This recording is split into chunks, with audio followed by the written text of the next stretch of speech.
Hello बच्चों, my name is Manojit Pathak. Welcome to my channel. अच्छा, आज बच्चों हम जो टॉपिक स्टार्ट करने वाले हैं इसका नाम है वेक्टर्स। ये अगर 11th में कोई बच्चा अगर साइंस ले रहा है तो उसके लिए सबसे आप कह सकते हैं महत्वपूर्ण चैप्टर है, महत्वपूर्ण टॉपिक है, सबसे इम्पोर्टेंट टॉपिक। और अगर आप क्लास आगे जाके तो इसमें जब जाएंगे तो वहाँ पे आपको ये मैथ्स में चैप्टर में मिलेगा, लेकिन just for the science students ये बहुत ही इंपॉर्टेंट टॉपिक है। इसको आप जाने बगैर आप कोई भी फिजिक्स के टॉपिक्स को डील करना आपके लिए डिफिकल्ट है। तो आज हम एक टॉपिक स्टार्ट करते हैं, ठीक है। अच्छा, सबसे पहले बात ये है कि मैं आपको ये बताता हूँ कि वेक्टर के इस टॉपिक के अंदर, आज के इस वीडियो के अंदर हम क्या क्या चीज़ें कवर करने वाले हैं, ठीक है। सबसे पहले हम कवर करेंगे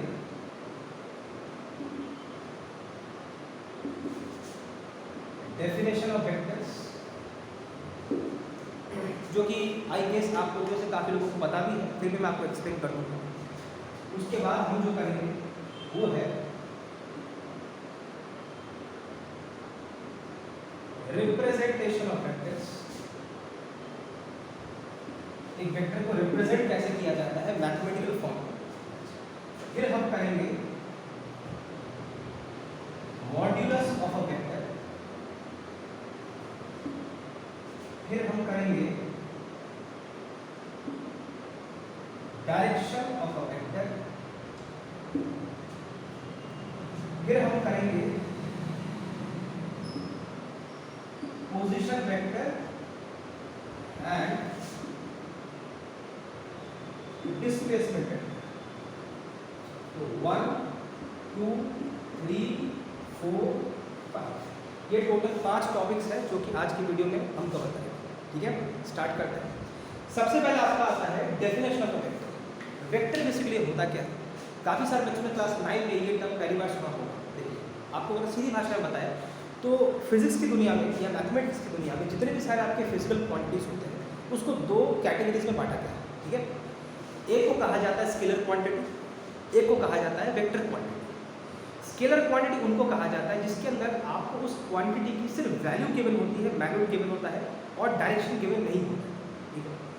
जैसे सपोज कीजिए आपको अगर मैं बोलता हूँ स्पीड, कोई गाड़ी जो है 15 किलोमीटर पर आवर की स्पीड से भाग रहा है, लेकिन किस दिशा में भाग रहा है वो आपको नहीं पता, तो आपको सिर्फ वैल्यू दे दिया गया है जो कि आपका क्या है 15 किलोमीटर पर आवर। तो आपका क्या हो गया, सिर्फ वैल्यू है, एक मैग्नीट्यूड, बट डायरेक्शन आपको कुछ भी नहीं पता, तो उसको हम बोलते हैं scalar quantity. So speed is a scalar quantity. लेकिन अगर आपको मैं ये बोल देता हूँ कि वही गाड़ी 15 किलोमीटर पर आवर की स्पीड से भाग रहा है लेकिन नॉर्थ की तरफ भाग रहा है, तो मैंने आपको वैल्यू के साथ एक डायरेक्शन भी बता दिया। तो जिसको आप पहले स्पीड बोल रहे थे अब उसको आप बोलोगे वेलोसिटी, और ये जो वेलोसिटी है वो आपका कहलाएगा वेक्टर क्वांटिटी।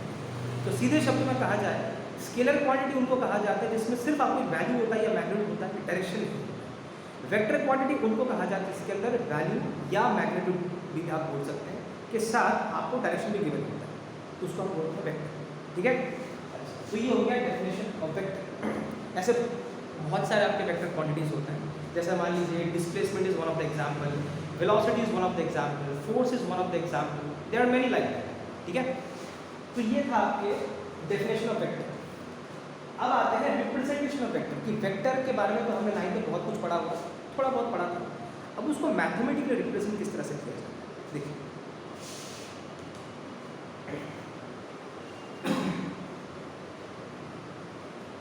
सबसे पहले हम करेंगे रिप्रेजेंटेशन ऑफ अ वेक्टर। एक वेक्टर को रिप्रेजेंट मैथमेटिकली सिंबॉलिकली किस तरह से किया जाता है? बहुत सिंपल है बच्चों। देखिए, हमें ये पता है वेक्टर क्वांटिटी जो होता है उसके अंदर होता क्या है। एक वेक्टर क्वांटिटी जो होता है उसके अंदर होता क्या है, एक मैग्नीट्यूड होता है और साथ में direction, okay, magnitude and direction. अब वेक्टर क्वांटिटी को आप अल्फाबेटिकली किसी भी सिंबल से रिप्रेजेंट कर सकते हैं, A B C D X Y G, किसी भी चीज़ से आप रिप्रेजेंट कर सकते हैं। मान लीजिए मैंने किसी वेक्टर क्वांटिटी को ए से रिप्रेजेंट करा, अब स्मॉल लेटर लेना है कि कैपिटल लेटर लेना है तो आपकी मर्जी, आप जो चाहे ले सकते हैं। तो जैसे मान लीजिए आपने इसको रिप्रेजेंट किया कैपिटल ए, उसके ऊपर आपको सिर्फ एरो दिखा रहा है। इस एरो का मीनिंग होता है ये वेक्टर का रिप्रेजेंटेशन होता है। इस एरो का मतलब ही है जिस क्वांटिटी को आप डिफाइन करना चाहते हैं उसके अंदर डायरेक्शन है, तो जिसके अंदर डायरेक्शन है तो वो क्या कहलाएगा, वेक्टर क्वांटिटी कहलाएगा। ये एरो जो है वो बहुत इंपॉर्टेंट है वेक्टर क्वांटिटी के रिप्रेजेंटेशन। अब आता है मैग्नीट्यूड। मैग्नीट्यूड को कैसे दिखाया जाता है? आप एक काम कर सकते हैं, इस वेक्टर को ही आप ऐसे लिख दीजिए एरो के साथ, फिर उसके बाद में ऐसे हमको डंडी डाल दीजिए।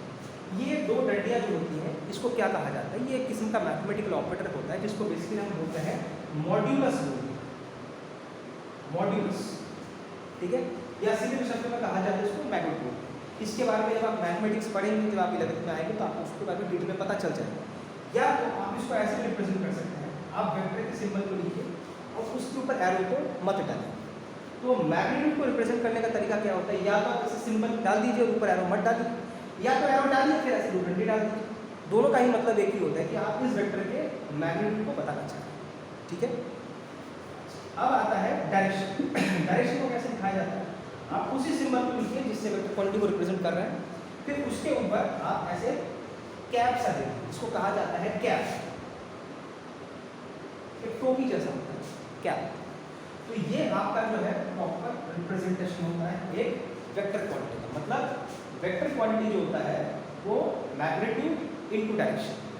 ये वाला जो पार्ट आपको दिख रहा है फिजिक्स में वेक्टर क्वांटिटी के टॉपिक के अंदर, इस वाले पार्ट को हम बेसिकली बोलते हैं यूनिट वेक्टर। अब ये बेसिकली क्या होता है वो मैं आपको धीरे धीरे बताऊंगा। जैसे इस टॉपिक के आगे हम बढ़ेंगे जिसमें आपको डायरेक्शन के बारे में बताया जाएगा, तो वहाँ पे जाकर आपको इसका कॉन्सेप्ट क्लियर हो जाएगा कि बेसिकली होता क्या है। तो हमें क्या पता चला? एक वेक्टर क्वांटिटी क्या होता है? Vector quantity is equal to magnitude और उसके साथ एक डायरेक्शन। जब दोनों मिलते हैं तो आपको क्या मिलता है? वेक्टर क्वांटिटी मिलता है। अगर आपको उतारना है तो आप उसको डाल दीजिए, फिर हम नए टॉपिक पे जाते हैं।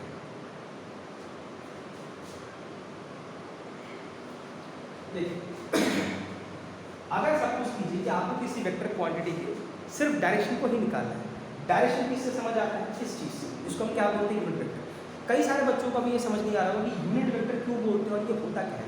As I have told you already कि ये टॉपिक कुछ ऐसा है कि जैसे जैसे आप आगे बढ़ोगे तो आपको पीछे की चीज़ें सारी क्लियर होने लग जाती हैं। But right now for the time being बस आप एजम्पशन कर लीजिए कि ये वाली जो चीज़ है जो मैंने यहाँ पर बना रखा है ये मैग्नीट्यूड को समझाता है और ये वाली जो चीज़ है ये आपके वेक्टर के डायरेक्शन को समझाता है। अब ये क्या होता है, किस तरह से इसके ऊपर काम करना होता है, वो सब आपको बताया जाएगा। आप सपोज कीजिए कि आपको किसी वेक्टर का सिर्फ डायरेक्शन ही मांगना है और कुछ नहीं मांगना, मतलब सिर्फ यही चीज़ मांगना है, तो आप क्या लिख सकते हैं? हमें पता है वेक्टर क्वांटिटी जो होता है वो मैग्नीट्यूड इनटू उसका डायरेक्शन होता है, ठीक है। तो अगर आपको सिर्फ यही मांगना है तो आप डायरेक्शन को क्या लिख सकते हो? Vector quantity upon its magnitude, ठीक है, ऐसे लिख सकते हो। अब सवाल ये आता है कि ये जो जिससे हम डायरेक्शन रिप्रेजेंट करते हैं जिसको यूनिट वेक्टर कहा जाता है, और जो जिससे हम मैग्नीट्यूड को रिप्रेजेंट करते हैं जिसको मॉड्यूलस कहा जाता है, ये चीज़ें निकालते कैसे हैं, होता क्या है, करते कैसे, डील कैसे करते हैं, उसके बारे में आपको सब मैं आपको डिटेल में बताऊंगा। पहले आप इसको लिख लीजिए।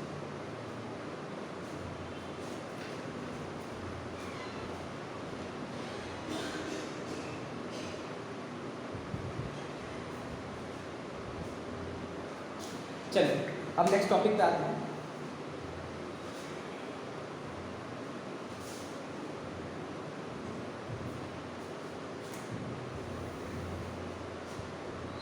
नेक्स्ट है modulus of a vector. Modulus of vector जो एक ऐसा टॉपिक है जिसको अगर आपको जानना है कि मॉड्यूलस बेसिकली क्या समझा, एक वेक्टर के मैग्नीट्यूड को समझाता है।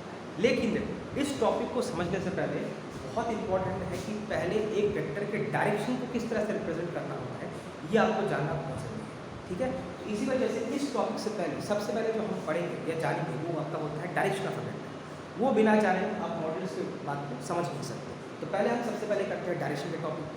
लेकिन डायरेक्शन के टॉपिक को समझने से भी पहले आपको यूनिट वेक्टर का जो कॉन्सेप्ट है वो आपको समझना पड़ेगा। तो क्या होता है देखिए, पहले हम करते हैं direction of a vector. In vector का डायरेक्शन क्या होता है जिसको हम क्या बोलते हैं? यूनिट वेक्टर को। The direction of a vector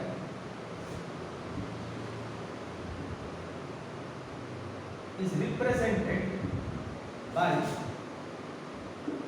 unit vector. अब यूनिट वेक्टर क्या होता है? उस वेक्टर क्वांटिटी का जो आपने सिंबल ले रखा है उसी सिंबल को आप लिखिए, जो भी आपने ले रखा A B C D X Y Z whatever, फिर उसके ऊपर आप ऐसे कैप डालें, उसको हम क्या बोलते हैं, एक टोपी जैसा होता है, उसको हम बोलते हैं कैप। अब ये तो हमने पहले भी बता रखा था कि होता क्या है, इसको जानने के लिए आप इस बात को समझिए।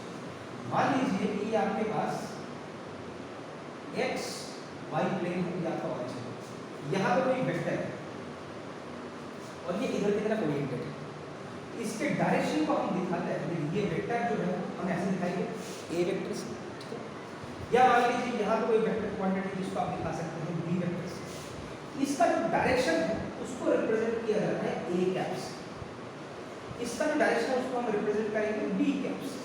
तो जैसे मान लीजिए यहाँ पे कोई वेक्टर है सी वेक्टर, उसके डायरेक्शन को किससे दिखाएंगे, सी कैप से। अब सपोज कीजिए कि आपको अगर सिर्फ ये जो आपके वेक्टर से ही आप एक्स वाई प्लेन पे लाई कर रहे हैं तो ये किसी भी डायरेक्शन में मुड़ सकते हैं, लेकिन अगर सपोज कीजिए मैं आपको कहता हूँ कि आपको सिर्फ एक्स जो एक्सिस है उस एक्सिस के डायरेक्शन को समझाना है, तो उसके लिए क्या यूनिट वेक्टर होगा, बोलोगे आप ये क्यों बता रहे, सुन लीजिए उसके बाद आपको धीरे धीरे सब समझ आ जाएगा। अगर आपको सिर्फ एक्स एक्सिस के डायरेक्शन को समझाना तो आप क्या करोगे, उसके लिए आपका जो सिंबल होता है वो होता है आई कैप।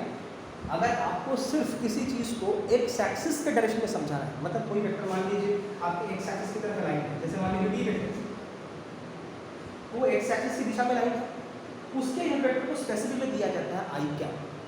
अब मान लीजिए कोई वेक्टर अगर सिर्फ वाई एक्सिस की तरफ ओरिएंटेड है, उसका सिंबल हो जाता है जे कैप। अब ये जो स्टडी हम कर रहे हैं ये 2D में कर रहे हैं, मतलब 2 डायमेंशन में कर रहे हैं, जिसमें सिर्फ एक्स और वाई प्लेन होता है, ये तो आपने बचपन में पढ़ा होगा। लेकिन अगर हम 3 डायमेंशन को भी इंट्रोड्यूस करते हैं तो उसमें क्या आ जाता है, इसी जगह पे हम एक z एक्सिस भी बनाते हैं जो कि इन दोनों के साथ म्यूचुअली परपेंडिकुलर होता है, मतलब जैसे ये परपेंडिकुलर है तो ये भी परपेंडिकुलर है और ये भी परपेंडिकुलर।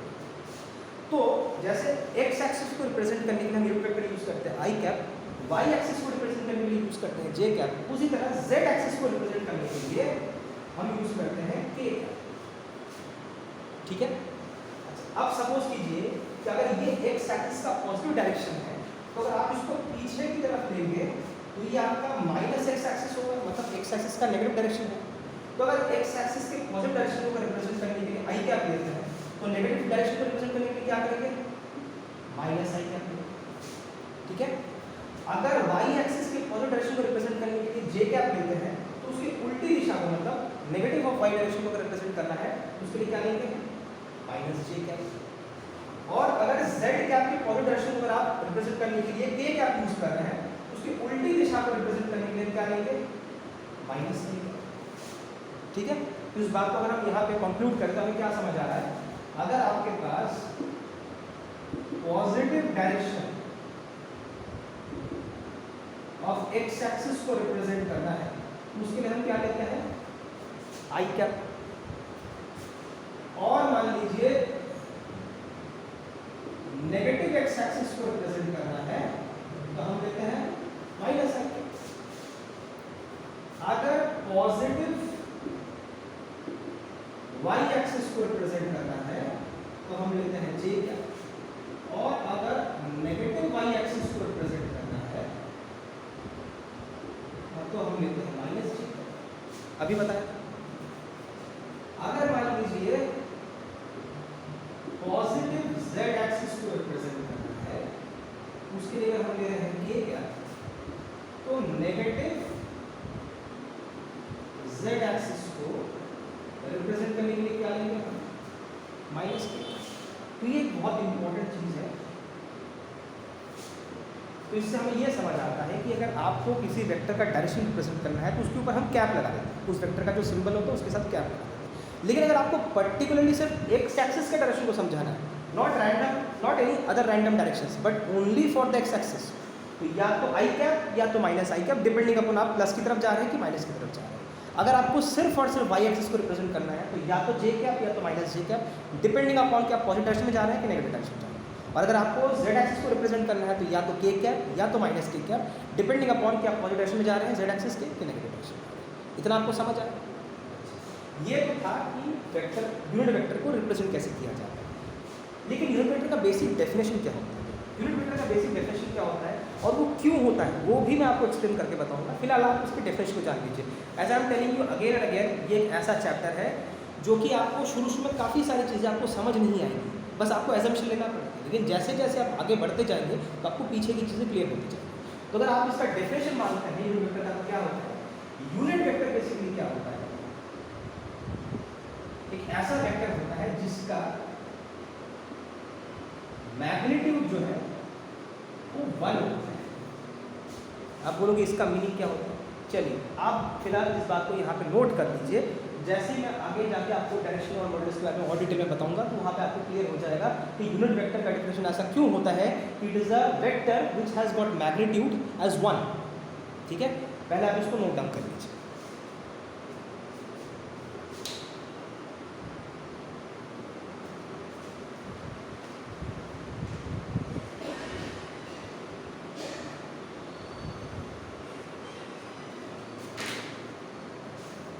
चलिए आगे बढ़ते हैं। मैंने क्या बोला था कि मॉड्यूलस ऑफ अ वेक्टर को समझने के लिए उसके डायरेक्शन को समझना बहुत जरूरी है। ठीक है, हम मॉड्यूलस तक भी पहुँचेंगे। आपको डायरेक्शन के बारे में थोड़ा बहुत पता चला, जैसे जैसे आप सॉल्व करते जाओगे क्वेश्चंस आपको सारा क्लियर होता चलेगा। अब हम क्या करते हैं, पहले हम ये देखते हैं कि वेक्टर के बारे में हम इतना कुछ पढ़ लिया कि वेक्टर एक क्वांटिटी होता है जो कि मैग्नीट्यूड के साथ डायरेक्शन को समझाता है। उसके अंदर कोई चीज़ होती है जिसको हम यूनिट वेक्टर बोलते हैं जो कि सिर्फ डायरेक्शन को समझाता है, और वो डायरेक्शन अगर एक्स एक्सिस में जाए तो आई कैप, वाई में जाए तो जे कैप, जेड में जाए तो जे कैप। यहाँ तक समझ लिया। अच्छा, अब आगे काम करते हैं।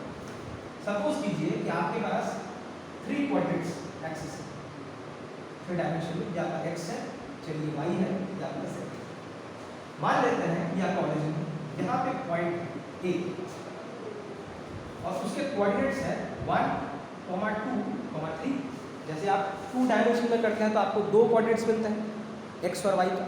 अब 3 डायमेंशन में करना है तो आपको एक्स का भी मिलेगा, वाई का भी मिलेगा, जेड का भी मिलेगा। अब सपोज कीजिए कि मैंने इस ऑरिजिन से इसको ऐसे ज्वाइन कर दिया। अच्छा, और एक चीज़ बच्चों आपको बताना चाहूँगा, वेक्टर क्वांटिटी जो चैप्टर है ये पूरा का पूरा डायरेक्शनल बेस्ड होता है, मतलब हर एक चीज़ के अंदर डायरेक्शन की बात आएगी ही आएगी, क्योंकि टॉपिक का नाम ही वेक्टर है।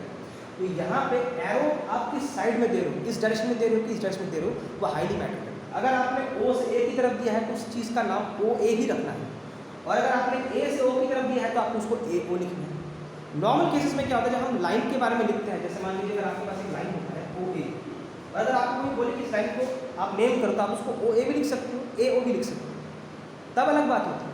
लेकिन अगर यही लाइन अगर किसी वेक्टर क्वांटिटी को रिप्रेजेंट कर रहा है और अगर आपने ऐसे एरो दे रखा है तो आपको ओ ए ही लिखना पड़ेगा, मस्ट। और अगर आपने ऐसे दे रखा है तो आपको ए ओ ही लिखना पड़ेगा, क्योंकि वो ए से ओ की तरफ जा रहा है। वेक्टर के चैप्टर में direction highly matters, so you must be cautious about the direction that you are putting over here. Okay, अब सपोज कीजिए यहाँ पे मैंने ओ से ए की तरफ रिप्रेजेंट किया।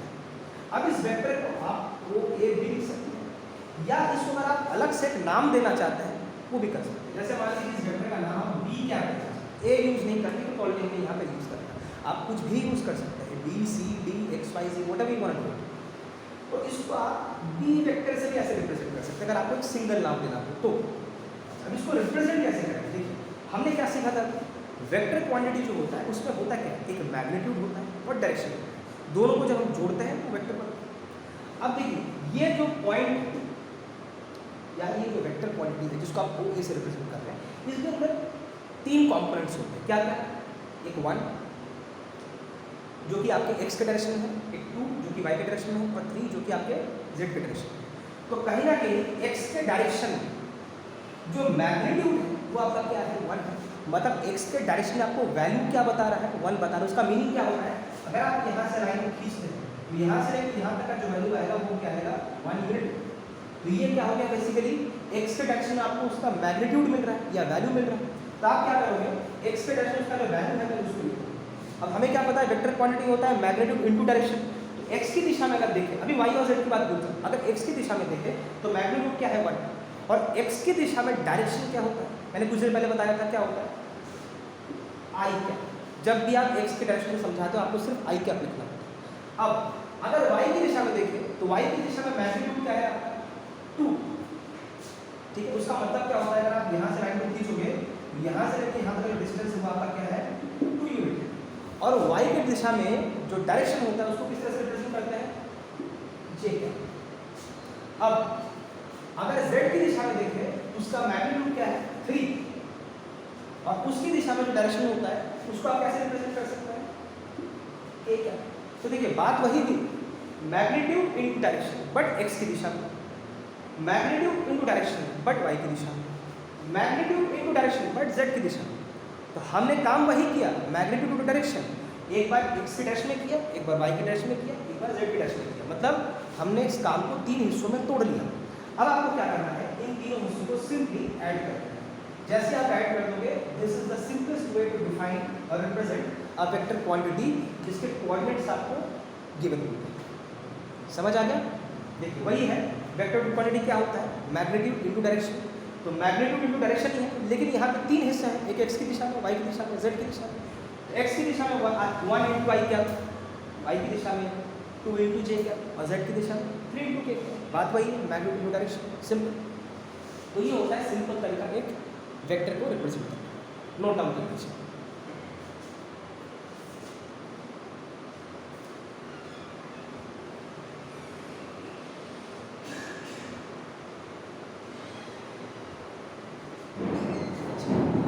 अब जब इतना कुछ पढ़ ही लिया है, अब जाके हम मॉड्यूल्स वाला जो टॉपिक है उसको बेहतर समझ सकते हैं। ठीक है, क्योंकि अगर इन सब चीज़ों के बारे में अगर आपको नॉलेज ना हो तो मॉड्यूलस के बारे में आप समझ नहीं सकते। अब देखिए मॉड्यूलस क्या होता है। मॉड्यूलस बेसिकली आपको ये बताता है कि उस वेक्टर का मैग्नीट्यूड कितना होता है। अच्छा, मॉड्यूलस को निकालने का एक बड़ा सीधा सपाट सा हिसाब है, तरीका होता है, फॉर्मूला होता है। वो क्या होता है, मान लीजिए कि आपका 3 डायमेंशन या आपका एक्स एक्सिस है, वाई एक्सिस है, जेड एक्सिस है, हॉरिजॉन्टल। यहाँ पे आपने एक पॉइंट ले लिया जिसका कोऑर्डिनेट है 2 1 3। अब बताइए अगर मैं यहाँ से इसको ऐसे जोड़ देता हूँ, इस वेक्टर का नाम क्या आएगा, ओ ए वेक्टर। या अगर आप किसी अलग नाम से उसको रिप्रेजेंट करना है तो वो भी आप कर सकते हैं। तो इसको दिखाएंगे कैसे, 2 आई cap 1 J cap 3 A cap. Vector में क्या होता है, मैग्नीट्यूड इनटू डायरेक्शन। तो एक्स की दिशा में जो होगा तो वो कहलाएगा, वाई की दिशा में जो होगा तो वो कहलाएगा, जेड की दिशा में वो कहलाएगा। ठीक है। अच्छा, और एक चीज़ आप देख लीजिए, चलिए मैं आपको ये तरीके कर लेते हैं, फिर आपको आराम से बताऊँ।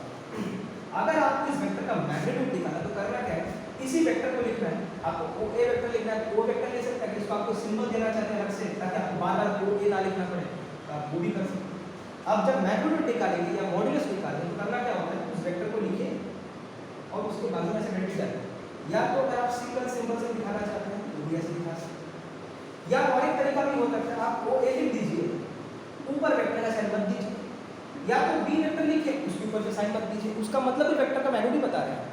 अब इसको करना कैसे होता है, आई कैप जे कैप के कैप, ये जो कोफिशिएंट्स है, जैसे इसका कोफिशिएंट क्या है 2, इसका कोफिशिएंट क्या है 1, इसका कोफिशिएंट क्या है 3, इन तीनों कोफिशिएंट्स को आप स्क्वायर करते हैं।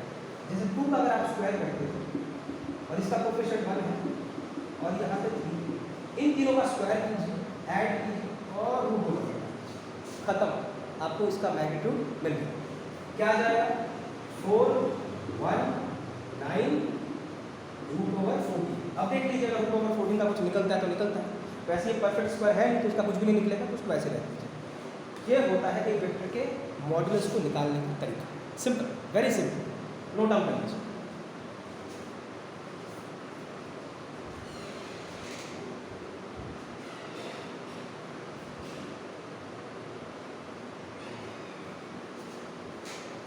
चलिए थोड़ा और आगे बढ़ते हैं। हमने क्या क्या सीख लिया, वेक्टर का डेफिनेशन सीख लिया। अच्छा, वेक्टर के डायरेक्शन को किस तरह से रिप्रेजेंट करना है वो भी सीख लिया, उसके मैग्नीट्यूड को किस तरह से निकालना होता है वो भी सीख। अब जब सब कुछ सीख ही लिया तो सबको एक साथ मिला के चर्चा भी करके देख लीजिए, आपको चीज़ों और बेहतर समझ आने लग जाएगी। जैसे मान लीजिए आपको मैंने बोल दिया कि ये पॉइंट है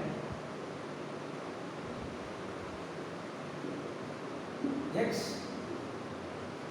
वाई जेड, एक पॉइंट है P, उसका कोऑर्डिनेट है 1 4 3, और यहाँ से अगर आप उसको ज्वाइन करते हैं इस पॉइंट को तो यहाँ पर क्या आएगा OP। तो आपको ये कहा जा रहा है इस OP वेक्टर का आपको फाइंड करना है मैग्नीट्यूड, या दूसरी भाषा में उसका हम क्या बोल सकते हैं, मॉड्यूलस। अच्छा, कभी कभार मॉड्यूलस ऑपरेटर को हम शॉर्टकट में मॉड भी बोलते हैं, तो कभी अगर आपको कहीं पे दिख जाए तो घबराइए मत, मॉड्यूलस का मतलब कभी कभार उसको मॉड भी बोलते हैं। जब आपका मैथमेटिक्स का चैप्टर आएगा जिससे आप रिलेशन फंक्शन के बारे में समझेंगे, वहाँ पे मॉड्यूलस फंक्शन क्या होता है या मॉड फंक्शन क्या होता है वो आपको धीरे धीरे समझ आ जाएगा। और क्या निकालना है, फाइंड करना है, एक तो आपको ये निकालना है उसका मैग्नीट्यूड और दूसरा निकालना है डायरेक्शन निकालना। ठीक है, अब कैसे करें? सिंपल सा लॉजिक है। अगर आपको ओपी वेक्टर को रिप्रेजेंट करना है, आपको कोई सिंबल देना है दे दो वरना मत दो। और एक चीज का ध्यान रखना, एरो हमेशा ओरिजिन से बाहर की तरफ ही यूजुअली जाता है। तो अगर ओरिजिन से बाहर की तरफ ले रहे हो तो ओ टू पी ले लो, ओ पी ही लिखना है। अगर डायरेक्शन उल्टी दिशा में होता तो आपको पी ओ लिखना है। ओके, अच्छा, तो ओपी को रिप्रेजेंट कैसे करेंगे? 1 into i क्या, 4 into j क्या, 3 into k क्या, ये आपका आ गया वेक्टर क्वांटिटी। अब अगर सपोज को इसका आप मैग्नीट्यूड निकालना चाहते हो, ऐसे भी लिख सकते हो या बिना एरो के भी आप डाल सकते हो। तो क्या करते हैं, इनके कोएफिशिएंट्स को स्क्वायर करो,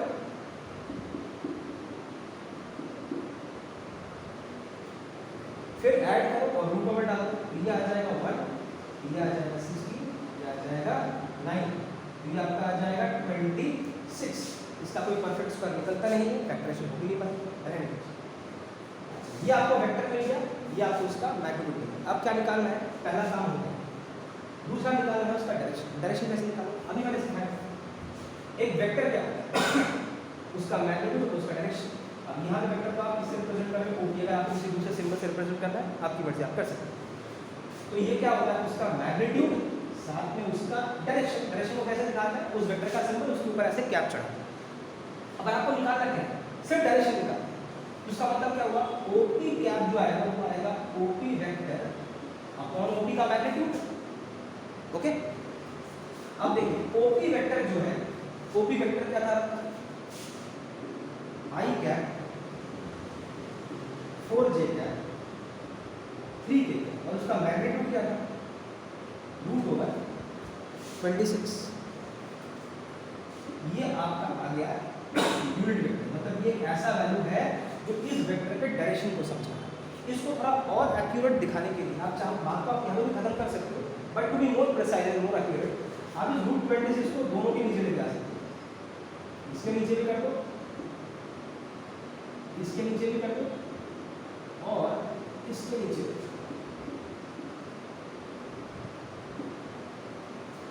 तो ये एक यूनिट वेक्टर है जो सिर्फ आपको इस वेक्टर का डायरेक्शन समझाना है। पहले इस क्वेश्चन को आप नोट डाउन करें, फिर इसके बारे में थोड़ा डिटेल में मैं और आपको समझाऊंगा।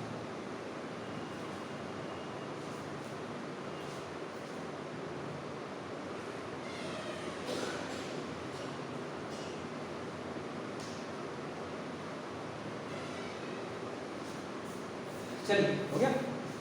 अच्छा, अगर आपको याद हो, मैंने जब आपको यूनिट वेक्टर समझाया था किसी वीडियो में शुरू में, मैंने आपको बोला था कि यूनिट वेक्टर का डेफिनेशन होता है। क्या होता है? ये एक ऐसा वेक्टर होता है जिसका मैग्नीट्यूड 1 होता है। कभी बार इस 1 को हम यूनिटी भी बोलते हैं। मतलब the definition is something like that कि unit vector is a vector whose magnitude is unity, मतलब 1। मैंने आपको बोला था कि उसका मीनिंग आपको बाद में मैं समझाऊँ। देखिए अब आपको धीरे धीरे समझ आएगा मैंने क्यों बोला था। जैसे मान लीजिए ये जो वेक्टर है इसका डायरेक्शन हमें निकाल दो, जिसको हम यूनिट वेक्टर से रिप्रेजेंट करते हैं ओपी क्या, दैट इज इक्वल टू। देखिए माना ये यूनिट वेक्टर है लेकिन है तो एक वेक्टर ही है, यूनिट वेक्टर लेकिन है तो एक वेक्टर ही।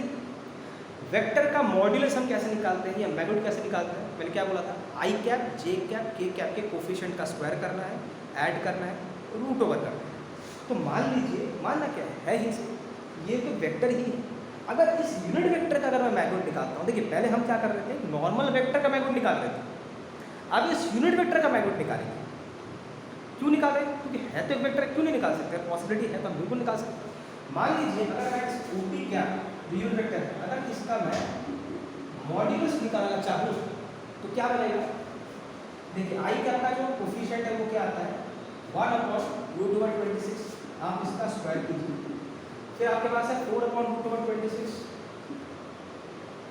उसका भी स्क्वायर कीजिए, फिर आपके पास है 3/√26, उसका भी स्क्वायर। दोनों को ऐड, तीनों को ऐड कीजिए और फिर तीनों को ऐड करने के बाद रूट ओवर में डाल दीजिए। अब क्या आएगा? देखिए ये आपका बनेगा 1/26, ये बनेगा 16/26, ये बनेगा 9/26। अब अगर आप तीनों को ऐड कर देते हैं उसके लिए आपको क्या करना पड़ेगा? एलसीएम लेना पड़ेगा। यहाँ पे आपको 1 ही मिला, 16 ही मिला, 19 ही मिला, 9 मिला। सबको ऐड कर देंगे तो 26 अपॉन 26 ये आपका कटेगा, आंसर क्या आया 1। तो आपको क्या समझ आ रहा है, ये जो आपका ओपी कैप इसका जो मैग्नीट्यूड है वो आपको क्या मिला 1 मिला। अब याद करके देखिए कि आपको डेफिनेशन क्या दिया गया है।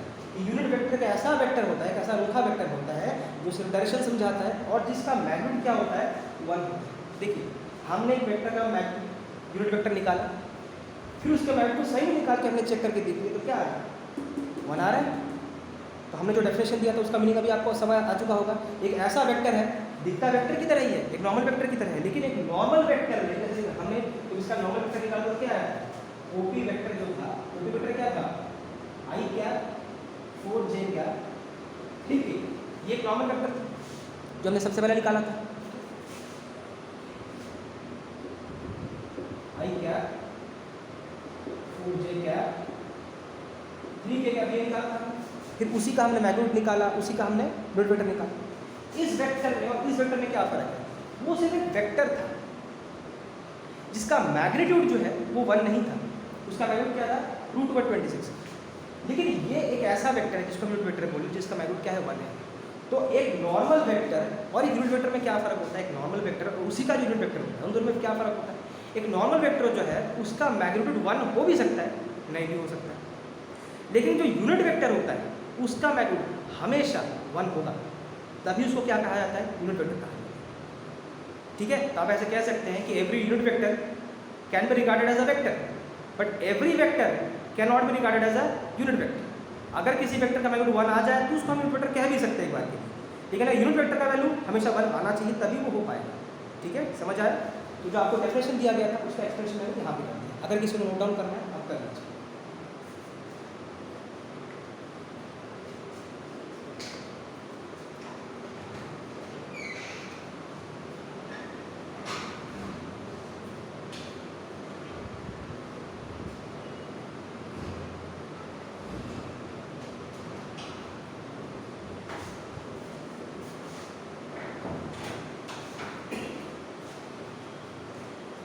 So coming back to topics, आप ऐसा कोई भी एग्जाम्पल ले सकते हैं।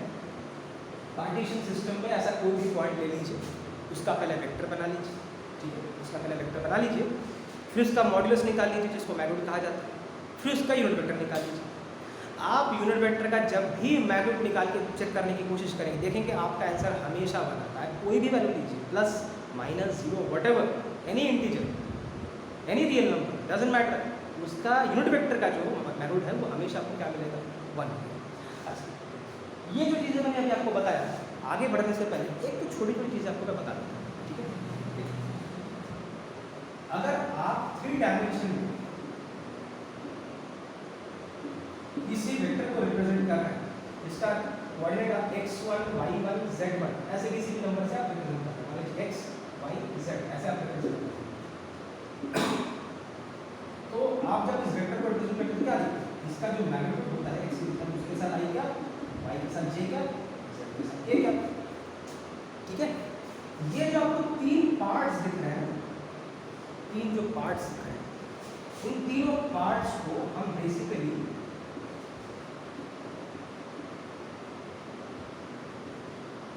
वेक्टर कंपोनेंट्स, मतलब एक वेक्टर के 3 हिस्से हैं, एक x की दिशा में, एक y की दिशा में, एक z की दिशा में। अगर आपसे पूछो वेक्टर कंपोनेंट का, इस वेक्टर का जो x की दिशा में वेक्टर कंपोनेंट वो क्या है, आप बोलोगे xi क्या, y की दिशा में वेक्टर कंपोनेंट क्या है, आप बोलोगे yj क्या, और z की दिशा में वेक्टर कंपोनेंट क्या है, आप बोलोगे z क्या। ठीक है, अब i j k के साथ जो कोफिशिएंट्स लगे हुए हैं, जो कि क्या है x y z, जो कि आपका कोई नंबर होता है 1 2 3 3 4 5 whatever you want take it, इनको क्या कहते हैं, इनको बेसिकली हम बोलते हैं, इनको बेसिकली कहा जाता है स्केलर कंपोनेंट्स, या इसको कभी कभार हम वेक्टर का डायरेक्शन रेशियो बोलते हैं। अब कुछ बच्चे कहेंगे सर ये नया चीज़ कहाँ से आ गया डायरेक्शन रेशियो, स्केलर वेलर वर्ड्स तो हमने सुना था, उसके कंपोनेंट आ गए वो भी समझ आ गया, ये नया चीज़ कहाँ से आ गया। अब देखिए इस वीडियो में आज तो मैं आपको डायरेक्शन रेशियो के बारे में समझा नहीं सकता, ये वेक्टर के अंदर जब आप और इन डेप्थ जाएंगे तो आपको बेटर समझ आएगा। अगर कोई बच्चा अभी 11th के लिए प्रिपेयर कर रहा है, फिजिक्स के लिए प्रिपेयर कर रहा है, उसको डायरेक्शन रेशियो के बारे में नॉलेज ना हो तो भी चल जाएगा, नहीं चल जाएगा।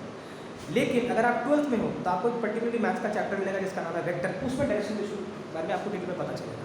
मैं जब नेक्स्ट वीडियोस बनाऊंगा उसके बारे में मैं आपको डिटेल में बता दूंगा, बट फॉर द टाइम बस आप जान लो कि स्केलर कॉम्पोनेंट्स को डायरेक्शन रेशियो भी कहा जाता है, बट इसके होता क्या है इसके बारे में मैं डिटेल में आपको बाद में बताऊँगा, ठीक है। तो अगर आपसे कोई पूछा जाए कि इस वेक्टर का जो स्केलर कॉम्पोनेंट है एक्स की दिशा में, वो क्या बोलोगे? ये।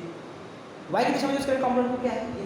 और जेड की दिशा में अगर मैं किसी एग्जाम्पल से बताता कि मान लो यही पॉइंट आपका है 2 1 6, अगर मैं आपसे पूछूं इसका स्केलर कंपोनेंट जो है x की दिशा में क्या है 2, y की दिशा में 1 और z की दिशा में 6, ओके।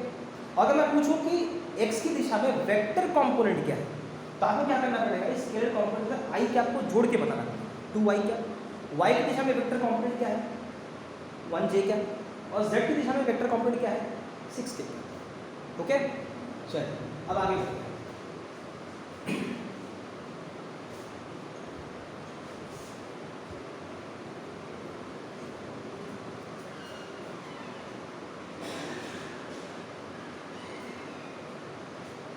अब इस वेक्टर के अंदर हम जो नेक्स्ट टॉपिक पढ़ेंगे इस वीडियो में वो है position vector and displacement vector.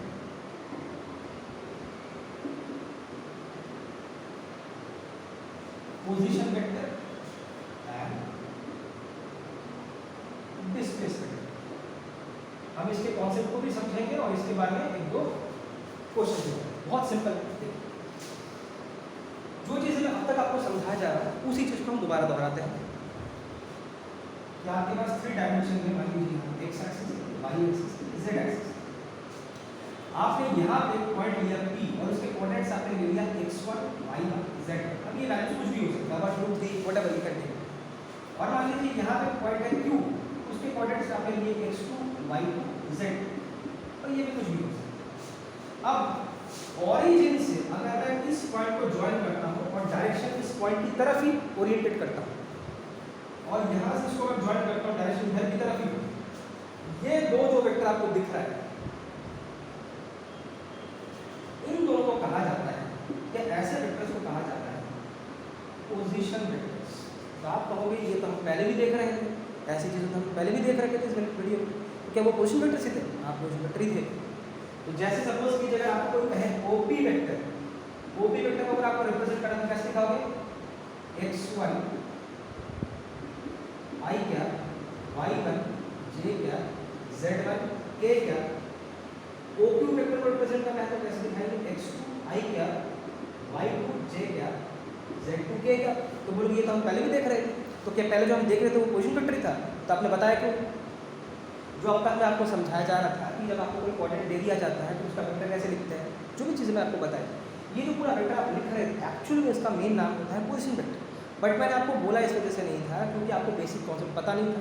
As I have told you earlier also, ये एक ऐसा अनोखा चैप्टर है जैसे आप आगे बढ़ते जाओगे पीछे की चीज़ आपको समझ आने लगेगी।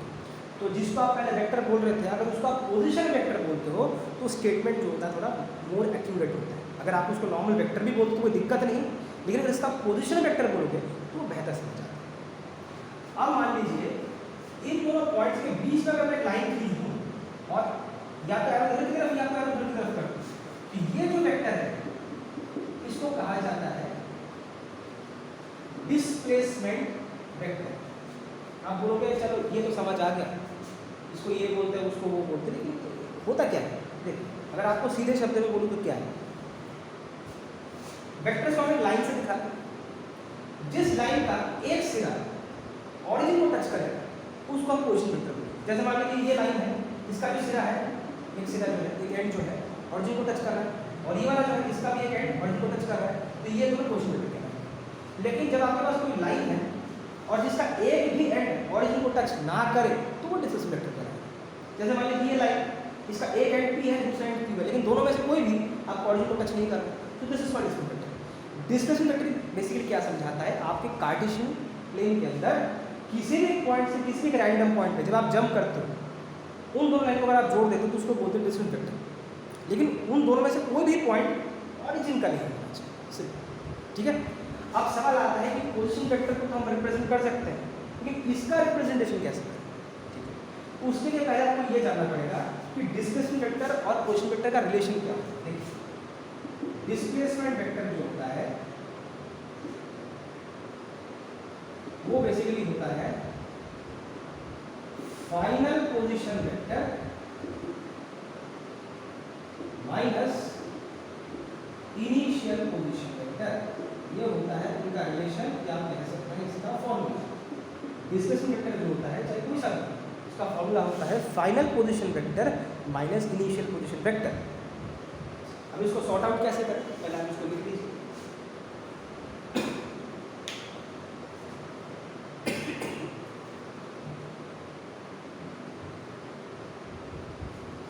देखिए अगर सपोज कीजिए आपने एरो को P से Q की तरफ दिया है, तो जिस हिसाब से आपने एरो दिया है उसी हिसाब से आपको लिखना पड़ेगा। मैं बार बार आपको बोल चुका हूँ ये चैप्टर वेक्टर का है। आपने एरो किसकी तरफ दिया है वो हाईली मैटर करता है।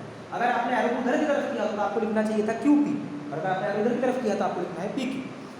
तो आपका जो PQ है फिलहाल मैंने यहाँ पे दिया है, उसके ऊपर एरो दे दीजिए। तो डिस्प्लेसमेंट वेक्टर क्या होता है, final position vector minus initial position vector. अब ये डिसाइड करें कि होता क्या है final position vector minus initial position vector. देखिए अगर P से Q तक आप जा रहे हो तो P जो है वो आपका इनिशियल पॉइंट है। P क्या है आपका इनिशियल पॉइंट। अगर P आपका इनिशियल पॉइंट है उसके सिरे से जो लगा हुआ वेक्टर पोजीशन वेक्टर है वो आपके लिए क्या कहलाएगा, इनिशियल पोजीशन वेक्टर। मतलब OP जो है वो आपका इनिशियल पोजीशन वेक्टर। और Q अगर आपका फाइनल पॉइंट है क्योंकि आप P से Q तक जा रहे हो तो OQ जो है वो आपका फाइनल पोजीशन वेक्टर है। तो मतलब अगर आप P से Q तक जा रहे हो तो आपका फाइनल पोजीशन वेक्टर क्या है, OQ, और OP आपका क्या है, इनिशियल पोजीशन। अच्छा चलिए अगर आपने एरो को उल्टी दिशा में दिया, ऐसे दिया, मतलब आपको लिखना चाहिए था QP, फिर क्या होगा, अगर आप Q से शुरू कर रहे हैं तो Q आपका इनिशियल पॉइंट होता है, तो ये आपका इनिशियल पोजीशन वेक्टर होता है। और P पे आप एंड हो रहे हो तो ये फाइनल पॉइंट होता, तो ये आपका फाइनल पोजीशन वेक्टर होता। तो आपको क्या लिखना होता, OP।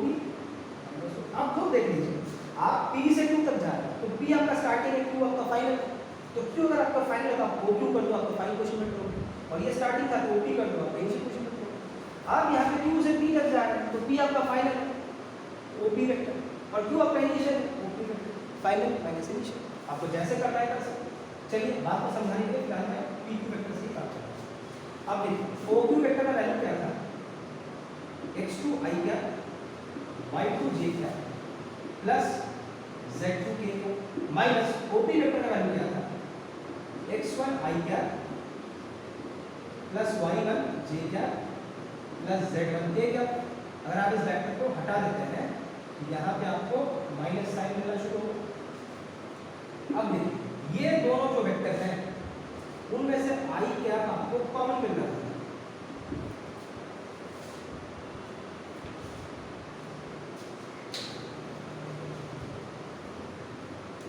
और ये दोनों जो वेक्टर हैं उसमें से आपको j क्या कॉमन मिल रहा है, और ये दोनों जो वेक्टर हैं उसमें से आपको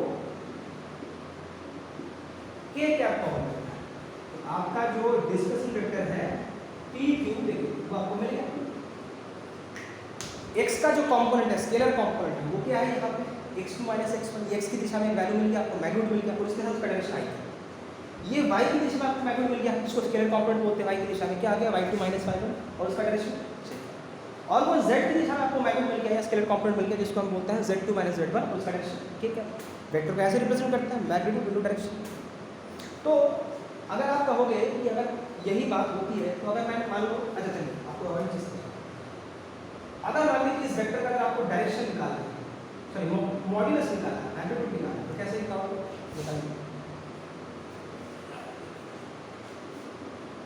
अगर आपको इसका मैग्नीट्यूड निकालना तो कैसे निकालते, मैग्नीट्यूड कैसे निकालते हैं किसी वेक्टर का, उसके i j k के कोएफिशिएंट्स को स्क्वायर करके ऐड करके उसको रूट ओवर बैठा दो।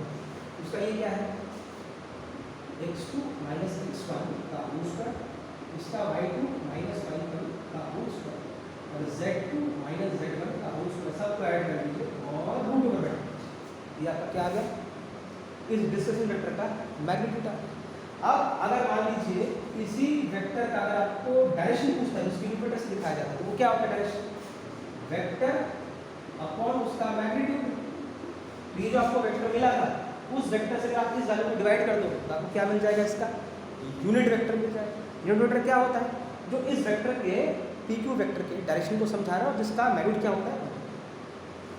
अच्छा, सपोज कीजिए अगर मैं इसको पी क्यू वेक्टर की जगह अगर मैं क्यू पी वेक्टर लिखता तो यही फॉर्मूला क्या बनता है। देखिए बात को समझिए, अगर आपको ये पूरा डेरिवेशन नहीं करना है तो बिना किए भी आप समझ सकते हैं। अगर आप पी से क्यू तक जा रहे हैं तो पी आपका इनिशियल पॉइंट है, क्यू आपका फाइनल पॉइंट है। तो देखिए यहाँ पे हमने वही किया है, फाइनल माइनस इनिशियल किया है क्योंकि आपका फाइनल है। तो आप डायरेक्ट करना चाहे तो डायरेक्ट भी कर सकते हैं।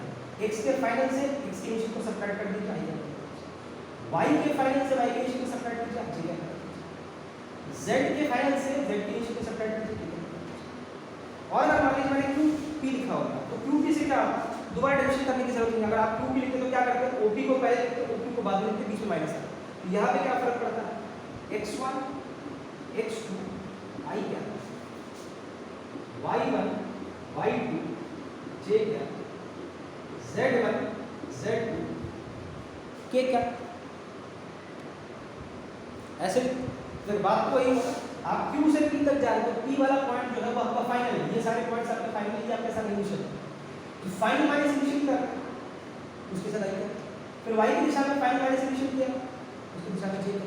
फिर z की दिशा में फाइनल माइनस इनिशियल किया, ठीक है। और इसका अगर आप मैग्नीट्यूड निकालते तो क्या आता है, x1 माइनस x2 का स्क्वायर, y1 माइनस y2 का स्क्वायर, z1 माइनस z2 का स्क्वायर करके ऐड करके आप रूट ओवर में डाल दीजिए तो आपको उसका मैग्नीट्यूड मिल जाएगा। और अगर आपको क्यू पी वेक्टर का डायरेक्शन चाहिए जो कि डिस्टेंस वेक्टर है तो इस वेक्टर को इसके मैग्नीट्यूड से डिवाइड कर दीजिए, मतलब इस वैल्यू को इस वैल्यू से डिवाइड कर दीजिए, आपको उसका मैग्नीट्यूड मिल जाएगा। ये था आपके डिस्प्लेसमेंट वेक्टर का बेसिक कॉन्सेप्ट। ओके, इसके क्वेश्चंस को थोड़ा और समझने के लिए मैं कुछ चीज़ें आपको डिटेल में और बताता हूँ। देखिए पहले इसको नोट डाउन कर लीजिए। देखिए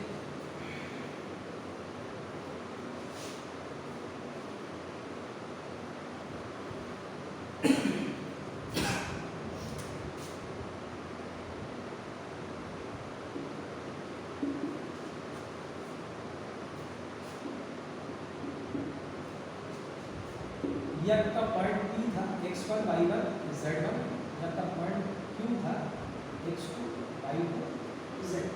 आप B से Q की तरफ जा रहे थे, चाहे तो Q से B भी जा सकते हैं, ठीक है। अब एक चीज देखिए, अगर मैं PQ डिस्टेंस वेक्टर को लिखता हूँ, अभी मैंने तरीका आपको बताया था, खुद देखिए P से Q जा रहा है तो ये आपका फाइनल है, ये इनिशियल है, ये सारे पॉइंट्स आपके फाइनल है, ये सारे पॉइंट्स आपके इनिशियल है। तो आपको अगर करना ही है तो डायरेक्ट कर दीजिएगा फाइनल माइनस इनिशियल।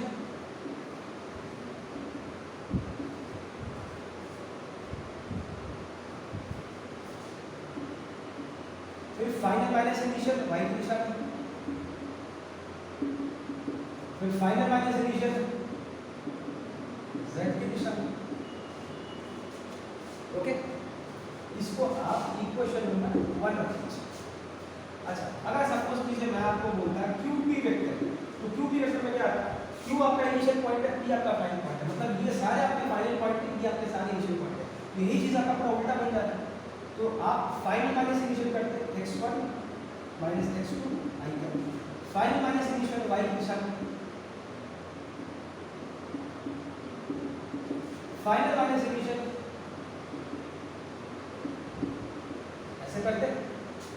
ओके, अब देखिए अगर मैं इसमें से माइनस साइन कॉमन निकालूं तो क्या दिखेगा, x2 माइनस x1। बट इसमें से एक माइनस साइन कॉमन निकालूं तो ये दिखेगा y2 माइनस y1। अगर इसमें से भी एक माइनस साइन कॉमन निकालूं तो क्या दिखेगा, z2 माइनस z2। अब अगर मैं सब में से माइनस साइन कॉमन निकालूं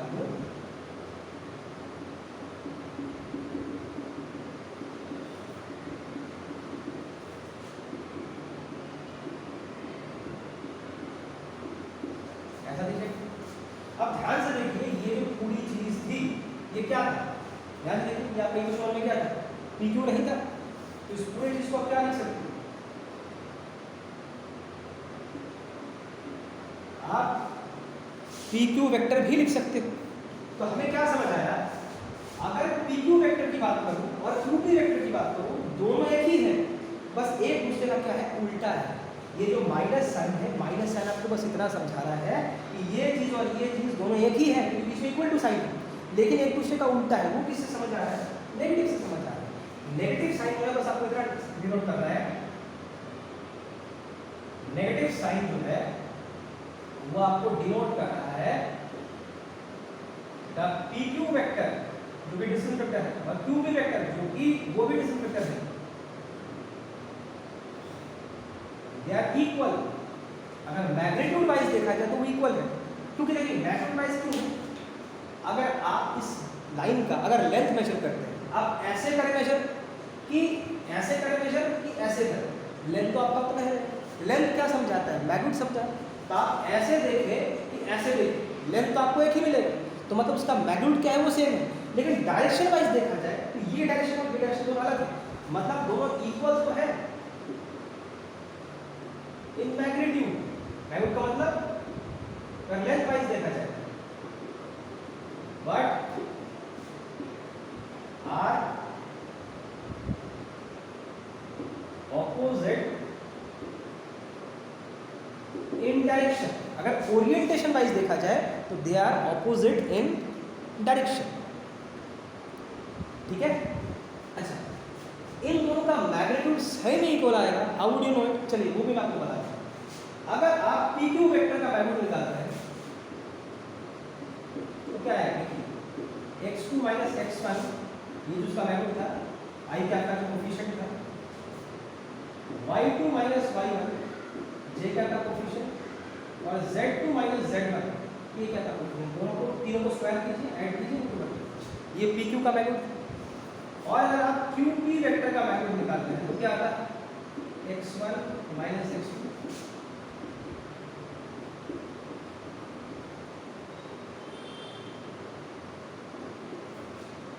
ऐसे आ जाता है। अब आप जरा ध्यान से देखिए, ये वैल्यू और ये वैल्यू, ये पूरा वैल्यू, ये पूरे वैल्यू, क्या अंतर है, कुछ भी अंतर नहीं। आप x2 माइनस x1 का होल स्क्वायर कीजिए कि x1 माइनस x2 का होल स्क्वायर कीजिए, जब स्क्वायर कर रहे हो तो उसका उल्टा एक ही आएगा। जैसे मान लीजिए आप कर रहे हैं 6 माइनस 3 कितना होता है, 3, 3 का स्क्वायर 9, और अगर आप करते हैं 3 माइनस 6 क्या आता है, माइनस 3, उसका भी स्क्वायर 9। सेम अगर यहाँ भी करते हैं, ये भी करते हैं, दोनों एक ही है। z2 माइनस z1 कीजिए, z1 माइनस z2 कीजिए, उसका स्क्वायर एक ही आएगा। मतलब ये पूरा वैल्यू और ये पूरा वैल्यू क्या आ गया, एक आ गया। मतलब जब डिस्टेंस वेक्टर की बात कर रहे हैं, कोई भी वेक्टर की बात कर रहे हैं, उनका मैग्नीट्यूड जो होता है वो सेम होता है, लेकिन उनका डायरेक्शन उल्टा होता है। When I am saying PQ, it is in this direction. When I am saying QP, this is in this direction. उसका मतलब क्या होता है, अगर आप PQ के डायरेक्शन की बात करते हैं और QP की डायरेक्शन की बात करते हैं, वो दोनों उल्टा होते हैं, और उल्टी बात को नेगेटिव के साइन से दिखाया जाता है। मतलब मैग्नीट्यूड दोनों का सेम है बट डायरेक्शन दोनों का उल्टा है। और जब इस बात को जोड़ा जाता है, इन दोनों का मैं जोड़ के बताऊं तो क्या लिखूंगा, इन बात को मैं जोड़ के बताऊं तो ये PQ वेक्टर हो, और इन दोनों को जोड़ूं तो माइनस क्यू भी वेक्टर हो। उस हिसाब से देखा जाए तभी क्या रखा हमारा, यहाँ पे भी आज एक ही बात है, इसको इधर रखे उसको इधर रखे, दोनों वेक्टर एक दूसरे के क्या हो रहे हैं, उल्टे हो रहे हैं।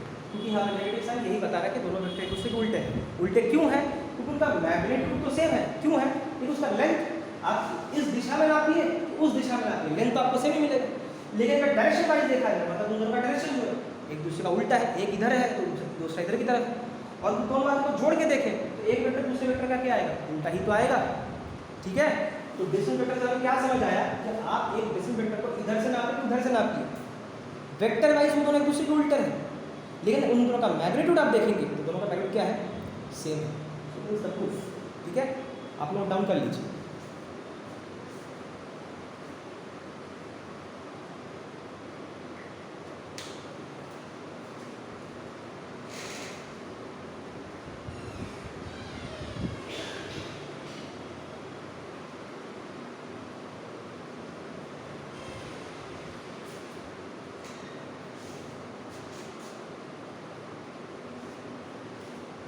तो चलिए इस बात को अगर एग्जाम्पल से करके समझा, अगर मान लीजिए आपको एक डिस्कशन लेटर दिया जाता है मान लीजिए 2i क्या माइनस जे क्या, ठीक है। ये आपका कोई डिस्टेंस वेक्टर है, किसी ए पॉइंट से बी पॉइंट तक आप जा रहे हैं। अगर कोई आपसे कहता है कि आप बी ए वेक्टर निकालिए, उसका उल्टा निकालिए, तो आपको क्या करना पड़ेगा? इसका मतलब होता है ए बी वेक्टर का उल्टा। अब ए बी वेक्टर क्या होता है? 2i क्या माइनस जी क्या, माइनस साइन को अंदर डाल दीजिए,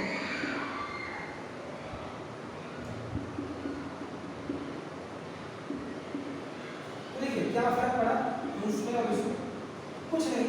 जो यहाँ पे ए बी वेक्टर था उसके सारे कॉम्पोनेंट्स के साइन आपको उल्टे हुए। जो यहाँ पे प्लस था वो माइनस हो गया, माइनस का प्लस हो गया, प्लस का माइनस हो गया। ऑब्वियसली बात है, जब वो पूरा उल्टेगा तो उन दोनों का साइन क्या होगा? उल्टा हो जाएगा। लेकिन देखिए अगर मैं इसके मैग्नीट्यूड निकालूं, ए का मैग्नीट्यूड,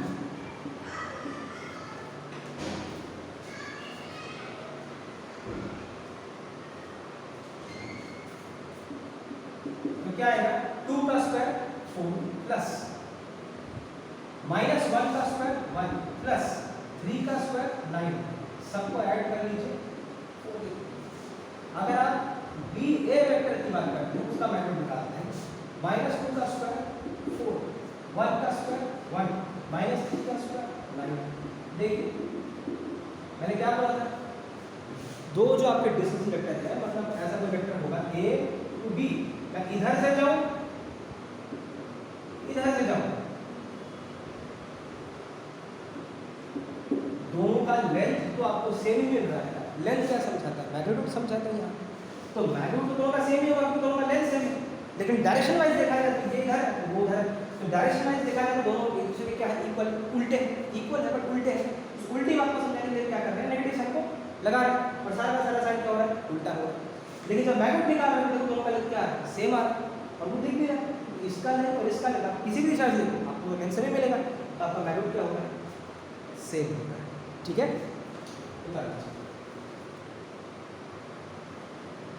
चलिए एक क्वेश्चन करके देखते हैं।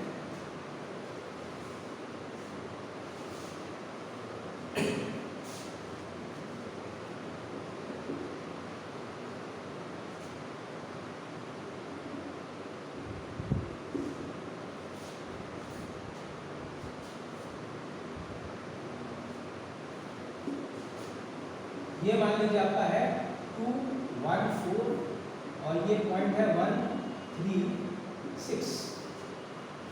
आपको कह रहा है फाइंड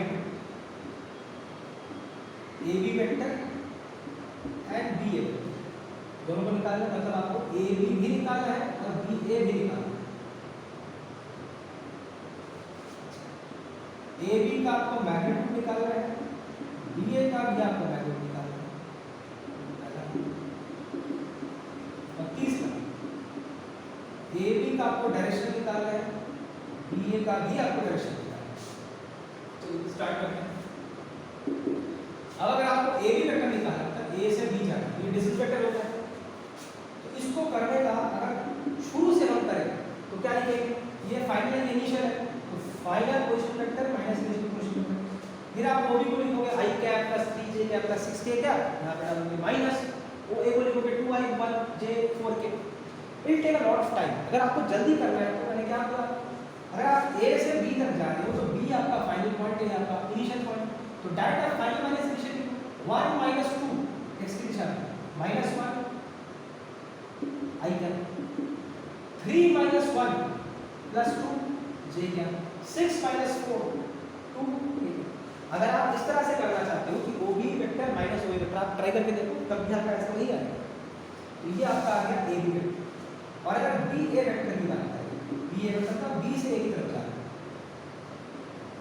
अब देखो तरीके से देखा जाए बी ए वेक्टर जो होता है ए बी वेक्टर का उल्टा होता है। तो आपको करने की जरूरत नहीं, आप चाहो तो इस ए बी वेक्टर के साइन को आप उल्टा कर दो, इसको प्लस कर दो, इसको माइनस कर दो, इसको माइनस कर दो, ऑटोमेटिकली आपको बी ए वेक्टर मिल जाएगा। लेकिन फिर भी अगर आपको समझना है तो मैं आपको समझा के दिखाता हूँ।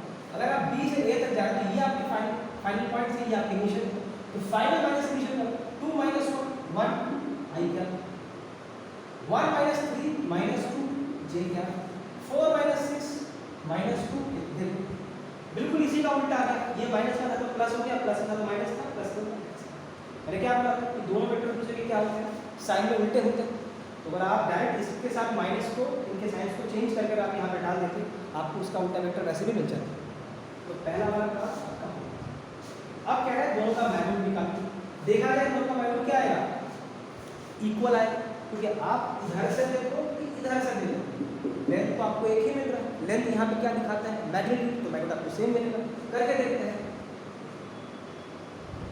अगर आप ए बी वेक्टर का मैग्नीट्यूड निकालना चाहते हैं, ए बी वेक्टर क्या था आपका, ये था, तो क्या आएगा, -1 का स्क्वायर 1, 2 का स्क्वायर 4, 2 का स्क्वायर 4, सबको ऐड कर दीजिए, यहाँ पे आपका आ जाएगा 9, 9 का स्क्वायर रूट 3।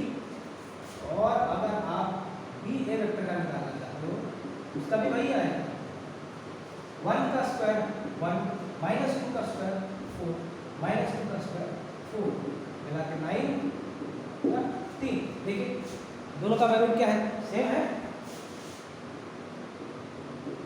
होना भी चाहिए लॉजिकली देखा जाए, क्योंकि उस लाइन का जो लेंथ है वो आप इधर से देखिए उधर से देखिए है तो एक ही, लेकिन डायरेक्शन है उल्टा है, तो तभी उस वजह से उसका वेक्टर जो है उल्टा है। मतलब ए बी वेक्टर जो है या बी ए वेक्टर जो है दूसरे वाले का क्या है, उल्टा है।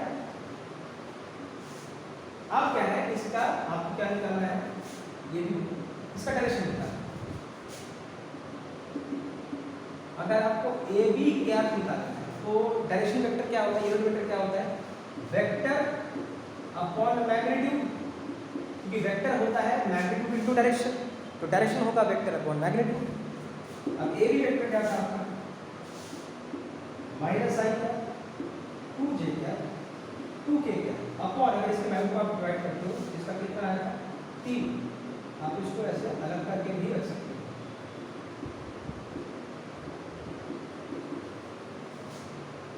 और अगर आप बी ए क्या निकालना चाहते हो तो वो क्या आ जाएगा, B A vector upon B ए का मैग्नीट्यूड। बी ए वेक्टर क्या है, आई क्या -2j क्या -2k क्या मैग्नीट्यूड करना, दोनों को अलग कर दो, ये आपका। और ये यूनिट वेक्टर है, उसका प्रूफ क्या है, आप चाहो तो कर सकते हो।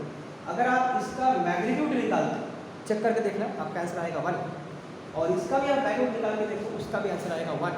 क्यों, क्योंकि यूनिट वेक्टर क्या होता है, कि ऐसा वेक्टर होता है जिसका मैग्नीट्यूड 1 होता है।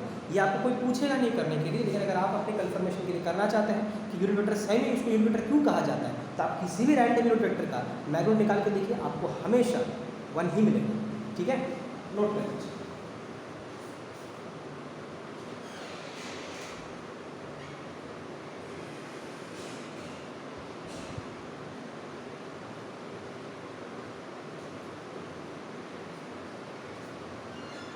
चलिए एक क्वेश्चन और करते हैं।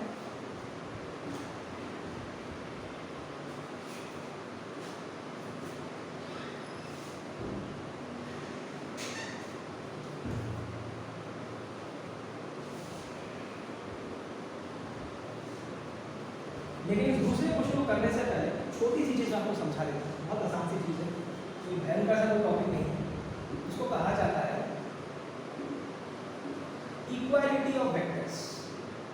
इसका मतलब क्या है, मान लीजिए आपके पास दो वेक्टर है, एक है x1i क्या, एक y1j क्या, एक z1k, और इधर है आपका x2i क्या, y2j क्या, z2k, और ये दोनों वेक्टर एक दूसरे की इक्वल है। तो अगर आपको दो वेक्टर इक्वल दे दिया जाता है, फिर इनके जो कॉरस्पॉन्डिंग कोएफिशिएंट्स होते हैं, मतलब x1 के साथ x2 है, वो क्या आएगा, एक दूसरे का इक्वल है।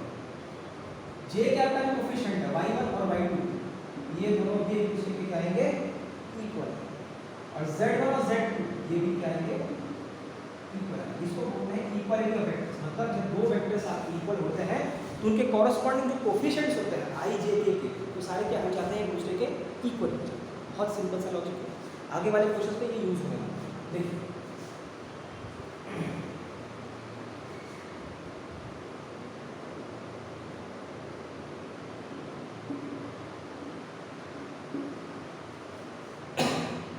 मान लीजिए आपका एक पॉइंट है जिसके कोऑर्डिनेट आपको दे रखे हैं p, 2, 5, और यहाँ पे आपको दे रखा है b का जो वैल्यू है वो दे रखा है 6 1 7।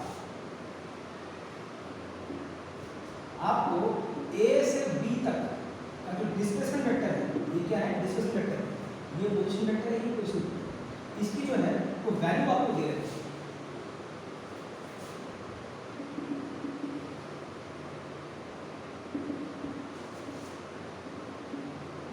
आपको कह रहा है फाइंड P, ये जो आपको P है सबको फाइंड करना है।